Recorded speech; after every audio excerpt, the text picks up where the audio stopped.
Hey guys, Ivan here, and in today's video we got a couple of very interesting updates. The first one is about Derek Lunsford and his new coach. That's right. So, yesterday we got to see his physique in the off-season, and I asked you guys a question. Who do you think could be prepping Derek right now? Because I didn't feel like he would be doing this by himself, even at this point. I don't think he is the kind of guy that could just do bodybuilding alone, prep himself, do an off-season by himself. So I was pretty sure he had somebody helping him out, and there was a lot of speculation of who might be his next coach. I'm not exactly sure who it was, but somebody on Fouad's podcast actually mentioned AJ Sims, this guy right here, the Cement Factory, that's his Instagram name. And it actually makes a lot of sense. So these two guys did this interview right here, and I don't think Derek shared it on his stories yet because he doesn't want everybody to know, probably already. He still hasn't announced that he's working with AJ, but this just makes so much sense. It's like 99% sure that he is his new coach. So AJ is a great coach. I don't know if you guys are familiar with his body of work, but he prepped some pretty well-known guys. For example, Justin Rodriguez, and that was the time when Justin was at his absolute best. I believe this is 2021 when he won the Indy Pro and placed second at the New York Pro to Nick Walker. And at that show, actually, a lot of people even had Justin winning, beating Nick Walker. Nick Walker kind of surprised us. That show was Nick's pro debut. So at this point, Justin was very, very good. He almost beat Nick Walker. And that was the time he was working with AJ Sims. You might be familiar with this classic physique guy, Robert Timms, who is always super peeled, super shredded. He is working with AJ Sims for a while now. Also, that one time when Hassan Mustafa was in good condition, when he won those two pro shows, he was working with AJ Sims as well. At that time, for some reason, they parted ways. What is the reason? That is a good question. I'm assuming he just isn't willing to do whatever it took that year to get in that kind of condition. But if you are somebody who struggles with conditioning, who never really brings great conditioning, this is the guy you go to. He brings everybody super, super peeled. As his Instagram name says, Cement Factory, and that's what he truly is. Like all of his clients, all of his well-known clients are peeled to the bone, super dry, super lean. And Derek, it's not that he necessarily is lacking conditioning. I would say he is lacking, finding that perfect balance, because he is always shredded from behind, but from the front, it's never really the case. I don't think we ever saw him really dry, really shredded through the quads, through the shoulders, through the chest, basically his entire front body. So what he needs to do is try to bring conditioning from the front. Of course, the back will be shredded anyways, that's not an issue, but also he needs to maintain leg fullness. So it's definitely a tricky situation. Will AJ Sims be able to get that done? That is a question. We'll see. It's definitely a very complicated bodybuilder, but I think this is a fine choice. Derek could have went with Stefan Kinsel. I'm sure Stefan would accept him, but at this point, Stefan has way too many clients, and AJ, he doesn't really have too many top guys right now. I mean, he's a great coach, he had a lot of good clients, but maybe right now it is his time to start shining. Maybe if he does really well with Derek, and who knows, Derek can win the Mr. Olympia again next year, it's very possible. If they do that, maybe AJ is gonna become the new big thing. I mean, so far from what I saw, he has done a really good job with his clients, so, he could be the next guy, the next big name coach. And there is another thing that makes sense here. I think these guys will click on a personal level because AJ Sims is also a Jesus person just like Derek Lunsford. So they're both very, very extremely religious. They're both Christians, of course. So I think this is also a good thing. They're going to click in that sense as well.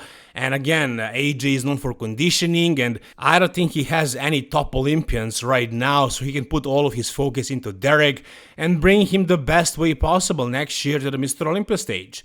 I think this is definitely the right decision. It still hasn't been announced, but I'm positive that this is it. It's gotta be it. What do you guys think? Tell me down below. Alright, the next thing we got is the incident that Fouad Abiad experienced. So he posted this video on his Instagram feed, and basically this is some guy who is sort of stalking Fouad. He has been doing that for years, based on what Fouad is saying. And it came to an altercation. The guy basically came to Fouad's home. He was threatening him. He was threatening his wife. I believe I'm going to show you in a second what Fouad wrote and the emails that he shared. And so the guy came to Fouad's house, and I think there was a fight. It's not on camera. I think when they started fighting, the guy who was filming it was also doing something, so he didn't film the whole thing. But it came down to an altercation. The police came. You can see right here Fouad with a baseball bat. I don't know, guys. Like, if this happened in, let's say, Texas, I think the outcome would be much different. Coming to somebody's home like this, and I don't know, look at this. Getting in their face, and here Fouad punched him.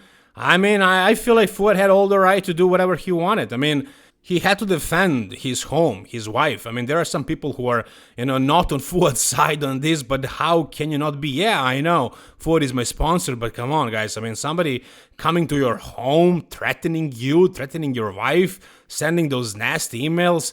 Let's actually check out what Fouad wrote. The person in the photos is Misha, I would say Ristic. If that's his name, then he might be Serbian or somewhere here from Balkans. I hope that's not the case, but it might be. So he says, someone I used to call a friend over 10 years ago. Misha got heavily into drugs and I cut ties with him. For some reason, he has been harassing, threatening, causing havoc for me and my wife for the last few years. Yesterday, he called me for the first time in years. We exchanged a lot of nasty stuff, and I told him if he wanted to come over and deal with it, which he did. We fought, he ended up on his back. He left, the police were called, and now in my mind, it's done. The video I'm gonna post is a 4-minute video of them setting this whole thing up.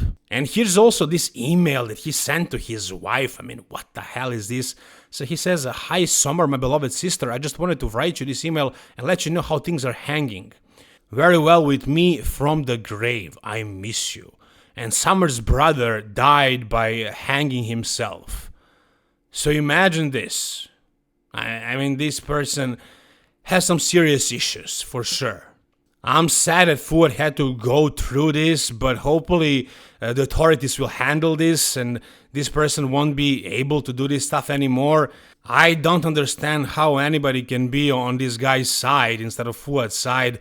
And I'm talking about Greg Doucette, obviously, because he's defending this guy, he's attacking Fouad.